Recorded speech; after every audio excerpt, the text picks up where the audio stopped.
आज की इस वीडियो में हम रेशियो एंड प्रोपोर्शन के बारे में बात करेंगे। इसमें हम क्या करेंगे, इसके बेसिक क्वेश्चन करेंगे जो आपकी स्पीड को इंक्रीज करेंगे। तो सबसे पहले दे रखा है ए रेशियो बी और बी रेशियो सी दे रखा है, और इसमें हमने निकालना है A ratio B ratio C. तो देखो सबसे पहले तो इसका एक बेसिक मेथड होता है कि देखो यहाँ पे भी बी है और यहाँ पे भी है। अब यहाँ पे बी जो है वो 8 है और यहाँ पे बी जो है वो कितना 4 है, तो दोनों तरफ इक्वल होना चाहिए। तो इसको सबसे पहले हम इक्वल करते हैं। तो ऐसा लिखते हैं कि ये लिख लिया हमने ए रेशियो बी और जाएगा बी रेशो सी। तो बी रेशो सी कितना 8 रेशो 9। अब देखो मैं बी को इक्वल करना चाहूँ। अब यहाँ पे बी 4 है, यहाँ पे 8 है, तो बी को अगर मैं यहाँ पे 2 से मल्टीप्लाई करूँ तो बी 8 हो जाएगा यहाँ पे भी, और यहाँ से 1 से करूँगा तो बी 8 ही हो जाएगा। तो ए कितना हो जाएगा 3 दूनी 6 हो जाएगा ए, और बी कितना जाएगा 4 दूनी 8 हो जाएगा। बी है यहाँ भी 8 ही, तो एक ही बार लिखना है। सी कितना हो जाएगा हमारा 9 एकम 9 हो जाएगा। तो यहाँ पे A ratio B ratio C आ गई वैल्यू हमारी। पर लेकिन इसको हम शॉर्ट ट्रिक से करेंगे, क्योंकि जब बड़ा क्वेश्चन आएगा तो उसमें हमें उसका फायदा होगा। तो मैं आपको बताता हूँ। अब देखो इसको शॉर्ट ट्रिक से कैसे करना है। यहाँ पे देखो सबसे पहले आपने करना है एक पैटर्न चलाना आपने। जैसे मान लो यहाँ पे मैंने लिखा ए रेशियो बी, फिर मैंने लिखा बी रेशियो सी। अब यहाँ पे मैंने लिखा 3 रेशियो 4 और यहाँ पे लिखा मैंने 8 रेशियो 9। आपने करना क्या होता है, जो चीज़ निकालनी होती है, मैं बताता हूँ कि आपको ए निकालना, आपको बी निकालना, आपको सी निकालना है। तो सबसे पहले आपने जो चीज़ निकालनी होती है ना, आपने उसको लिखना होता है। सबसे पहले हमने ए को निकालना, तो आपने ए को उठाना है। तो आपने इस पैटर्न में करना क्या होता है, अब ए को उठा लो, ए की वैल्यू कितनी 3 है, तो सबसे पहले आपने 3 लिखा यहाँ पे। अब अगर इस तरफ से उठाओगे ना तो आपने क्या करना है, सबसे पहले ऊपर देखना है इसके सामने कुछ है नहीं है यहाँ पे, तो मल्टीप्लाई नहीं, नीचे कितना 8 है तो नीचे 8 मल्टीप्लाई कर दो। अब आपने बी निकालना, तो आप बी उठाओ, तो मैंने बी को उठाया। अब बी के सामने क्या है 4 है, तो 4 से मल्टीप्लाई कर दो, और नीचे क्या कुछ नहीं, तो नीचे ऐसे छोड़ दो। अब देखो जो लास्ट वाली सी को निकालना, तो अब देखो सी यहाँ पे तो है नहीं है। अब जब इस तरफ वाली रकम उठाते हैं तो क्या करना पड़ता है, जब इसका क्रॉस देखते हो इसका क्रॉस, अब देखो यहाँ इसका क्रॉस इस तरफ देखते हैं ऊपर की साइड, जब इस तरफ से चलते हैं तो इसका क्रॉस नीचे की तरफ देखते हैं। अब इस तरफ से कुछ है नहीं है, तो ऊपर की तरफ क्या है 9 के साथ क्या आएगा, सिर्फ 4 ही मल्टीप्लाई होगा, यहाँ पे सिर्फ 4 है। तो देखो ये रेशियो बी रेशियो सी कितनी हो जाएगी, वो हो जाएगी ये 4 से 4 कट जाएगा, ये 4 से 4 कट जाएगा, ये 4 दूनी 8 आएगा, तो 3 दूना 6 आ जाएगा और 8 जाएगा, कितना आएगा 9। ऐसे भी आंसर हमारा सेम आएगा। अब देखो हमारे सामने क्वेश्चन दिया गया है, इसमें देखो A ratio B B ratio C C ratio D निकालना, इसकी रेशियो दे रखी है हमें, और ए बी सी डी निकालना है, A ratio B ratio C ratio D निकालना है। तो हमें करना क्या है, अगर आप बेसिक से करोगे तो आपको क्या करना पड़ेगा, सोचना पड़ेगा कि बी के लिए क्या मल्टीप्लाई करें और डी सी के लिए क्या मल्टीप्लाई इक्वल करने के लिए। तो हमें इसको इस मेथड में सोचने की जरूरत नहीं, आपने सीधा लिखना कि A ratio B B ratio C C ratio D. इसकी वैल्यू देखिए 2 रेशियो 3 9 रेशियो 7 और कितनी 14 रेशियो 15 दे रखी है। हमें निकालना क्या है, A ratio B ratio C ratio D. तो देखो अब इसके लिए हमें क्या क्या देखना पड़ेगा वो देख लेते हैं। थोड़ा बड़ा करके लिखते हैं ए बी सी डी। अब हमें देखते हैं इसमें क्या क्या मल्टीप्लाई हमें करना है। तो देखो सबसे पहले मैंने बोला कि अगर ए को निकालना तो आप एक को उठाओ, तो ए कितना है 2 है, तो 2 को लिखो। अब इसके क्रॉस में तो कुछ है नहीं है, तो नीचे क्या है 9 और 14, तो 9 और 14 को मल्टीप्लाई कर दो। अब बी को उठाओ, तो बी कितना है 9 है, बी को उठाना तो बी को करना तो बी को उठाना पड़ेगा, 9 है तो 9 को लिखो। अब इसके क्रॉस में है कुछ 3 है, तो 3 को लिखो। इसके नीचे कितना है 14 है, तो 14 को लिखे। अब सी को उठाना है, तो सी कितना है 14, तो इसको लिखो। इसके साथ क्या इसके नीचे तो कुछ भी नहीं है, लेकिन सामने क्या है 7 है, और उसके ऊपर क्या है 3 है। अब डी को उठाना है। अब जब राइट साइड को उठाते हैं ना, राइट साइड को उठाते हैं, तो इसको उठाते थे इसके क्रॉस में ऊपर को देखते हैं, जब इधर से उठाते थे इसके क्रॉस में नीचे की तरफ देखते हैं, तो नीचे की तरफ तो कुछ है नहीं है, तो पहले इसको लिख लो डी को। अब इसके तरफ तो है नहीं, लेकिन ऊपर तो है ना, ऊपर कितना है 7 और 3, तो 7 और 3 मल्टीप्लाई कर दो। एक चीज़ याद रखना, कभी भी हम जो लास्ट वाली रकम निकालते हैं ना, तो इसमें ये सारे मल्टीप्लाई होते हैं आपस में, और जो फर्स्ट वाली रकम होती है उसमें ये फ्रंट वाले सारे मल्टीप्लाई होते हैं। यानी कि ए बी सी होगा, देखो ए को निकालनी 2 और 9 और 14 किए थे ना, तो इसको ए की वैल्यू 3 में मल्टीप्लाई होते हैं जो फर्स्ट वाला होता है, और लास्ट वाले के लिए लास्ट के 3 मल्टीप्लाई होते हैं। तो यहाँ पे इसकी वैल्यू निकाल लेते हैं। यहाँ पे 7 से काट दो, 7 से ये 7 गया, 7 से 7 गया, 7 दूनी 14, 7 दूनी 14।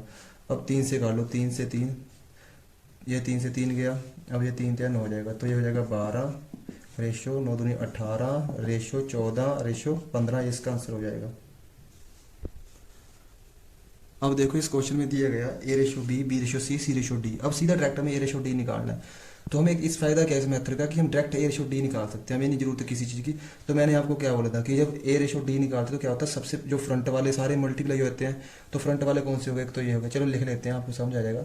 3:4, ए रेशो बी रेशो सी कितना है, बी रेशो सी कितना है 5:7 लिख देता हूँ, ए रेशो बी रेशो सी और सी रेशो डी। लेकिन आपको नहीं लिखना, बाद में आपने प्रैक्टिस करनी तो आपको ईजी हो जाएगा। उसके बाद कहते हैं ना 8:9। अब मैंने बोला कि जब ए को निकालते तो आपको सीधा ए को याद रखना है कि ए और रेशो डी निकालना है। तो ए को उठाया हमने, ए के साथ सामने कुछ भी नहीं है। मैंने आपको बताया कि जब फ्रंट वाला निकालते तो तीनों आपस में मल्टीप्लाई होते हैं। तो नीचे क्या है इसका 5 और 8 है। अब डी को निकालना है तो जब राइट वाला देखते तो इसके नीचे क्रॉस नहीं तो कुछ है नहीं, देखना पड़ता है। लेकिन ऊपर क्या इसके 7 और 4 है। तो अब देखो इसमें क्या कॉमन है, तो ये इससे कट जाएगा और ये इससे कट जाए, 3 एकम 3, 3 3 9, तो 5 दूना 10 रेशियो 7 21। तो इसका आंसर हो जाएगा 10:21। अब इस क्वेश्चन में दे रखा है A ratio B ratio C दे रखा है और उसने बोला है कि A plus B plus C divide by C की वैल्यू निकालनी है। सबसे पहले आपको ए बी सी की वैल्यू निकालनी है। तो ए बी सी की वैल्यू क्या हो जाएगी, तो यहाँ पे देखो रेशो पहले से ही सही है, बी पहले से ही बराबर है, तो इसको जरूरत नहीं करने की कुछ भी, पहले से ही सेम है। तो सीधा ए कितना हो जाएगा हमारा 3 हो जाएगा, बी कितना हमारा 4 है और सी कितना हमारा 7 है। हमारी जरूरत हमें देखना होता है कि अगर बराबर ना होता तो अब हम करते हैं उस मेथड से, पहले से इक्वल है तो हमें कुछ भी करने की जरूरत नहीं है। तो देखो ए प्लस बी प्लस सी को जोड़ो कितना होगा 7 4 11 3 14, तो ये वैल्यू आएगी 14। और सी कितना हमारा 7, तो 7 से डिवाइड करो तो कितना आ जाएगा 2 आ जाएगा। तो इसकी वैल्यू कितनी आएगी 2, इसका आंसर हो जाएगा। अब हमारे सामने क्वेश्चन दिया गया, यहाँ पे दे रखा है ए का 60% इज इक्वल टू बी का 3/4 दे रखा है। तो हमें देखो पहले थोड़ा सा सोल्व कर लेते हैं। यहाँ पे लिखता हूँ ए इंटू ए का मतलब मल्टीप्लाई, तो 60/100 आ जाएगा। अब यहाँ पे देखो बी का कितना हो जाएगा 3/4 हो जाएगा। अब हमें ऐसा सोचना है कि देखो इक्वल टू लगा है, अगर मान लो कि यहाँ पे सीधा ए के नीचे कुछ वैल्यू होती है, बी के नीचे कुछ वैल्यू होती है, यहाँ पे इसके साथ कुछ ना होता तो हमारा सीधा डायरेक्ट नीचे वाली वैल्यू ही क्या हो जाती है, उनकी रेशो हो जाती। तो ऐसा करते हैं, पहले इसको सोल्व करते हैं। तो 20 या 60, 20 50 100। अब देखो यहाँ पे देखो ये 3 से 3 कट जाएगा। अगर ये 3 से 3 कट गया तो सीधा डायरेक्ट ए के नीचे क्या बचेगा 5 बचेगा और बी के नीचे क्या बचेगा 4 बचेगा। तो सीधा रेशो कितना होगा, सीधा इसकी रेशो कितनी 5:4 की हो जाएगी। ए रेशो बी की रेशो क्या हो जाएगी 5:4। तो हमें सोचना पड़ेगा कि हमारे को खुद बनाना पड़ेगा कि यहाँ पे ऐसा क्या करें, हम इसको ईजी कैसे करें। तो आपको सोचना पड़ेगा ये चीज। अब हमारे सामने क्वेश्चन दिया गया है, यहाँ पे दे रखा है 3a/5 is equal to 4b/3 is equal to 5c/2 और कितना 3d/4 दे रखा। तो A ratio B ratio C ratio D निकालनी है। अब मैंने बताया कि यहाँ पे इक्वल टू लगा हुआ है, अगर यहाँ पे कुछ ना होता है इसके साथ तो क्या हम सीधा मान लेते कि जो इसके नीचे की वैल्यू थी वही इसकी रेशो हो जाती है। तो हम ऊपर वाले को खत्म कर देते हैं। तो ऐसा करो कि कोई ऐसी संख्या से मल्टीप्लाई करो सब में कि ये ऊपर वाले सारे खत्म हो जाए। अगर मान लो कि यहाँ पे मैं इन सबको 60 से मल्टीप्लाई कर दूं, नीचे यहाँ भी 60 से, यहाँ भी 60 से और यहाँ भी 60 से कर दूं, तो क्या आ जाएगा कट जाएगा। यहाँ पे कितना जाएगा 20 आ जाएगा और यहाँ पे कितना जाएगा आपका 12 आ जाएगा और यहाँ पे कितना जाएगा 15 आ जाएगा और यहाँ पे 20 आ जाएगा। अब देखो क्या कुछ और कॉमन है इसमें, चलो लिख लेते हैं 20 × 5 ये हो गया हमारा, 3 × 15 ये हो गया हमारा और ये कितना जाएगा 2 × 12 और कितना जाएगा ये डी कितना जाएगा 20 × 4। अगर कुछ और कॉमन है तो उसको भी आप काट सकते हो, लेकिन यहाँ पे कुछ भी कॉमन नहीं तो कितना जाएगा यहाँ पे जाएगा 100 रेशो 45 रेशो 24 और रेशो कितना जाएगा यहाँ पे 80। तो ये इसका क्या हो जाएगा आंसर हो जाएगा। अब हमारे सामने क्वेश्चन दिया गया 2a is equal to 3b 4b is equal to 5c। तो हमें a ratio B ratio c निकालनी है। तो हम सबसे पहले देखो यहाँ पे ए रेशो बी बना सकते हैं। तो देखो अब देखो अगर हमें वहां पे अगर इसके नीचे जो वैल्यू होगी वही होती इक्वल टू लगा, तो सीधा देखो आप सोचो कि अगर ये वाला 3 जो है, थोड़ा सा बता देता हूँ आपको, यहाँ पे लिखा है 2a is equal to 3b। तो ए के नीचे या 3 जो इधर मल्टीप्लाई तो इसके नीचे आ जाएगा, ये बी 3 रहेगा तो इसके नीचे चला जाएगा ये 2। तो ए रेशो बी कितनी जाएगी 3:2 हो जाएगी। तो ए रेशो बी कितनी आ गई 3:2 आ गई यहाँ पे। ऐसे बी रेशो सी कितनी होगी, ये सी वाला इस तरफ आ जाएगा तो 5:4 रहेगी बी रेशो सी। अब हमें पता है कि बी को इक्वल करना होता है, तो देखो इसको लिख सकते हैं ऐसे, देखो ए रेशो बी तो हमारे पास है, अब बी रेशो सी को लिखो तो बी रेशो सी कितना, देखो बी अगर इक्वल होते ना तो डायरेक्ट हम क्या करते सीधा हम वैल्यू को लिख लेते, लेकिन बराबर नहीं है तो हम कितना लिखेंगे 5:4। अब ए को निकालना तो क्या करोगे, इन दोनों को मल्टीप्लाई, तो 5 होती है 15। अब बी को निकालना तो बी को प्रेफरेंस दो, बी के साथ क्या मल्टीप्लाई होगा ये वाला, तो 5 दूना 10 और सी कितना आ जाएगा आपका 4 दूनी 8। तो ये इसका आंसर हो जाएगा। चलो अब इस क्वेश्चन में देखो, यहाँ पे एक क्वेश्चन दिया गया है, यहाँ पे देखो हमें 1/x ratio 1/y ratio 1/z दिया गया, तो इसका 2:3:5 इसकी वैल्यू दी गई है। तो उसने यहाँ पे हमसे पूछा हो कि x ratio y ratio z क्या होगा। तो हमें क्या करना है, देखो इसका बेसिक क्या होता है, पहले हम इन दोनों को लेते हैं। तो 1/x इसका मतलब क्या होता है डिवाइड, तो इसको डिवाइड 1/y इसकी जो वैल्यू होती है वो कितनी दे रखी है, इन दोनों को डिवाइड करें, इन दोनों की वैल्यू 2/3 दे रखी है। तो आपको ऐसे सोल्व करना पड़ेगा, इसमें आपको बहुत टाइम लगेगा, फिर आप दोनों को सोल्व करोगे x ratio y, y ratio z निकाल के। तो इससे अच्छा आप सीधा इसको कैसे करोगे, देखो जब ऐसी कंडीशन हो तो आपने क्या करना है, आपने मान लो कि एक्स निकालना है, तो आपको एक्स को भूल जाना है, तो एक्स को भूल जाना है तो किसको मल्टीप्लाई करना है, वाई और जेड को। तो वाई और जेड कितने, 5×3 = 15, तो ये आपकी एक्स की वैल्यू आ जाएगी। अब वाई की वैल्यू क्या होगी, जिसको निकालना उसको छोड़ना है, तो वाई को भूल जाओ, तो किसको मल्टीप्लाई करना है, एक्स और जेड को कर दो, तो कितना जे 5×2 = 10। अब इसके बाद देखो यहाँ पे हमें जेड निकालना, तो जेड को भूल जाओ, किसको निकालना है, एक्स और वाई को मल्टीप्लाई करो तो कितना है, 3×2 = 6 आ जाएगा।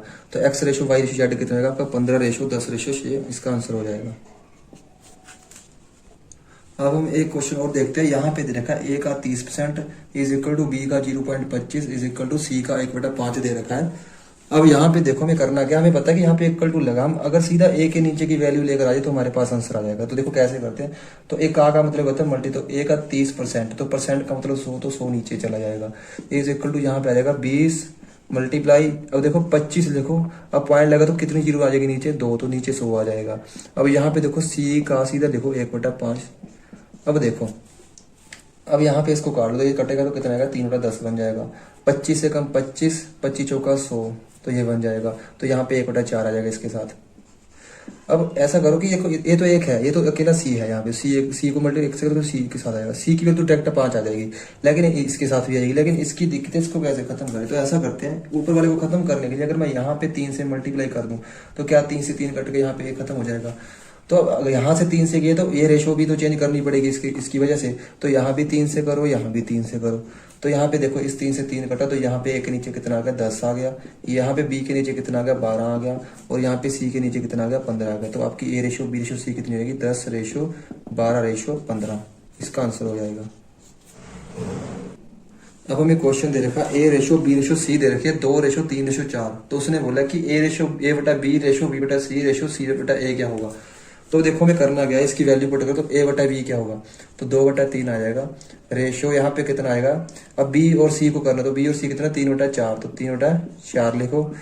अब सी और ए को करना, तो सी कितना है 4 है, ए कितना हमारे पास 2 है, तो इसको लिखो नीचे। अब इसकी रेशो कैसे सेट करनी है, आपको क्या करना पड़ेगा, ऐसा सोचो यहाँ पे देखो, अगर दोनों को डिवाइड करोगे तो आपको क्या करना पड़ेगा, थोड़ा दोनों को अलग अलग करना पड़ेगा। तो इससे अच्छा वैसा करो कि इसको जो नीचे वाला इसका हर है ना, जो डिनोमिनेटर उसको खत्म कर दो। तो ऐसा करो कि इसको ऐसे ऐसी संख्या से मल्टीप्लाई सारे के सारे खत्म हो जाए। तो ऐसा करो कि यहाँ पे मैंने 12 से मल्टीप्लाई कर दिया, यहाँ भी, यहाँ भी और यहाँ भी, इनके एलसीएम से मल्टीप्लाई करोगे ना नीचे वालों के, तो आपको सही रहेगा, इजी रहेगा।